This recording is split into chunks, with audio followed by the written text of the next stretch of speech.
আজকে আমি একটা মজার রান্না করব। তা আমার এই ছোট্ট ছোট দাদা ভাই দিদি ভাই আছে তাদের জন্য। তো দেখো আমি কি বানাই। চালটা 1 ঘন্টার মতো ভিজিয়ে রেখেছিলাম, এখনো বেটে নেব। আর এটা হচ্ছে আতপ চাল।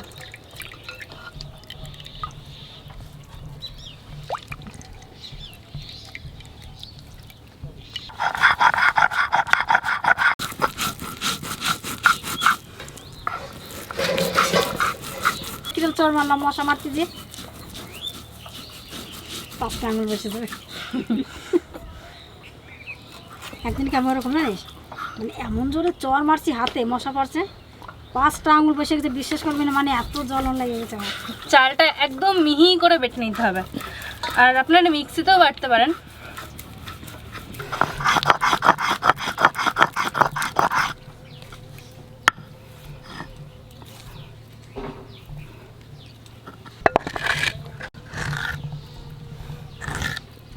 আদাটাও বেটে নেব।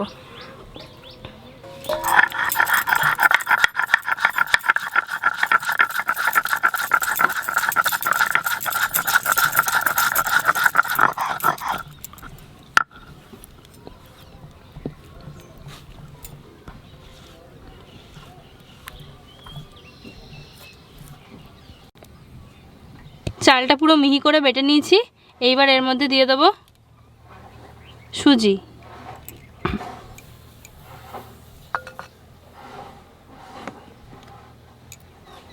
আর টক দই, আর 1 চামচ লবণ। এবার ভালোভাবে মিশিয়ে নেব সব একসাথে।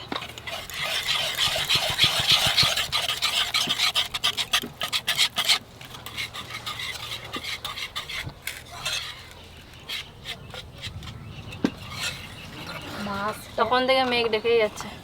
বৃষ্টি হলে তো ভালোই। বৃষ্টি হলে একটু ভিজবো। আমাদের এই ডিসলাইটা জানিস কতদিন হলো? বৃষ্টি হলে ভিজবা তুমি?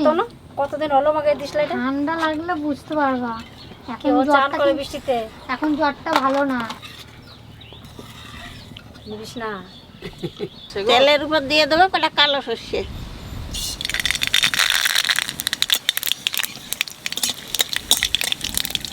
আর কটা জিরে,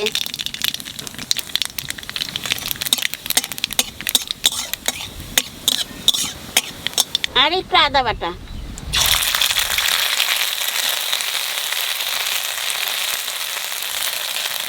কাঁচা লঙ্কা,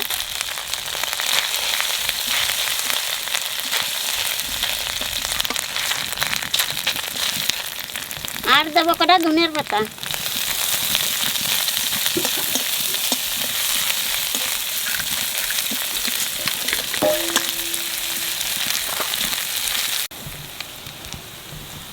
চালটাকে সব কিছুর সাথে ভালোভাবে মিশিয়ে নিয়েছি।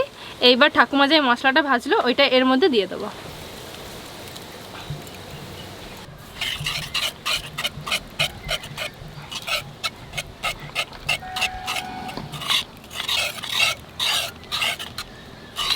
খুব সুন্দর একটা গন্ধ বেরোচ্ছে।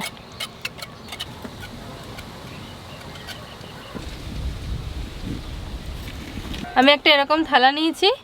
এইবার এই থালাটার গায়ে একটু সাদা তেল লাগিয়ে নেব। সামান্য একটু তেল লাগাবো যাতে এটা ভালোভাবে ছাড়ে।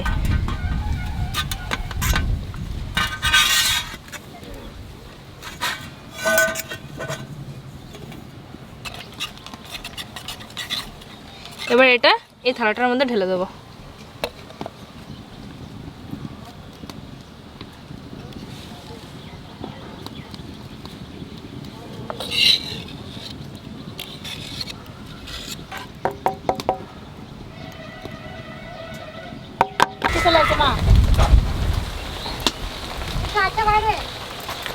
জামা প্যান্ট রয়েছে রে বাইরে, বাবা তো যাও তো।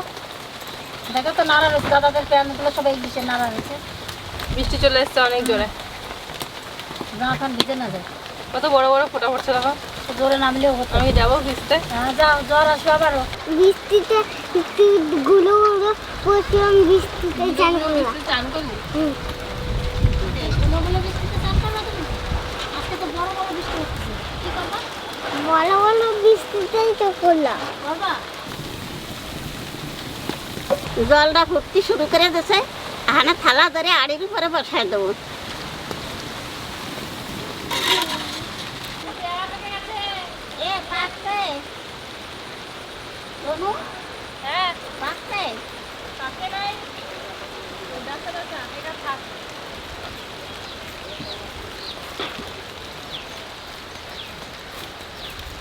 একটা পেয়ারা পেলাম, এটা সবাই মিলে খাই ভাগ করে। পাকা বেটা মার্কা দেয়। ঠাকুমা তোমাকে ছেঁচে দিচ্ছি বেশ। তোমরা খাও, আমার শেষে দিয়ে লাগবে। কি হয়েছে রাতে? ঠাকুমার দাঁতে বয়স খিদে হয়ে গেছে না, লেগেছে। ঠাকুমার দাঁত এখন নরম মানে শক্ত জিনিস খেতে পারে না। চাকু নিবি? নাহলে আবার ঠাম্মার মতন হয়ে গেলে হয়ে গেল।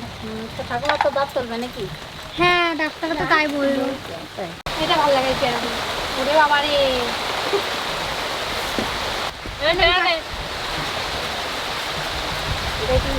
নুন নেবে নাকি? কি টক নিয়ে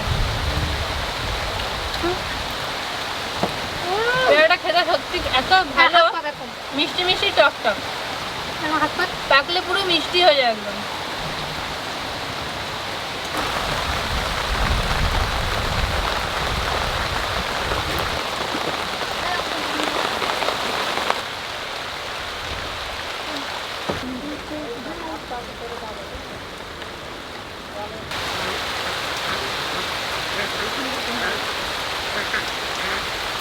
কুড়ি 25 মিনিট ঢেকে রেখেছিলাম, এবার দেখি কিরকম হয়েছে।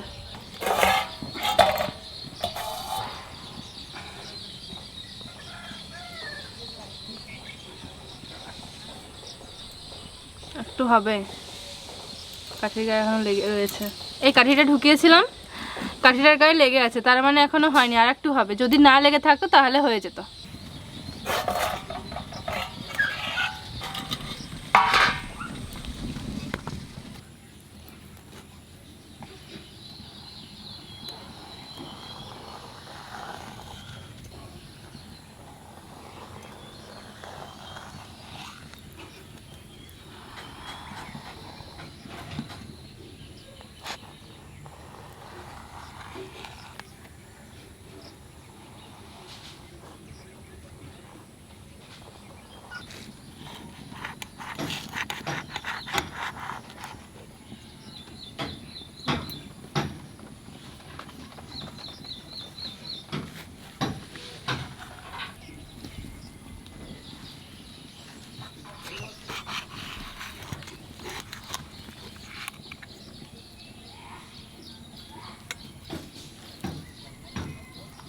এটা শুধু খাওয়ার জন্য না, এর থেকে বেশি ভালো লাগবে এটা যদি আলুর তরকারি দিয়ে খাওয়া হয়। খুব ঝাল ঝাল হবে আলুর তরকারিটা, দারুণ লাগবে খেতে। কি সুন্দর হয়েছে দেখাই তো। হ্যাঁ, পিছনটা হেভি সুন্দর লাগে দেখতে। দেখুন কি সুন্দর হয়েছে, পিছনটা যেরকম সুন্দর উপরটাও সেরকম সুন্দর। পিৎজা এটা।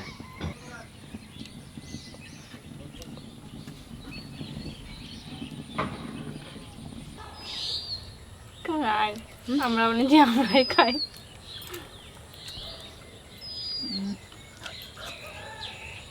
দারুণ হয়েছে খেতে। খেতে ভালো লাগছে, কিন্তু যেটা বললাম আলু তরকারি দিয়ে খাবেন, ঝাল ঝাল আলু তরকারি, আরও ভালো লাগবে।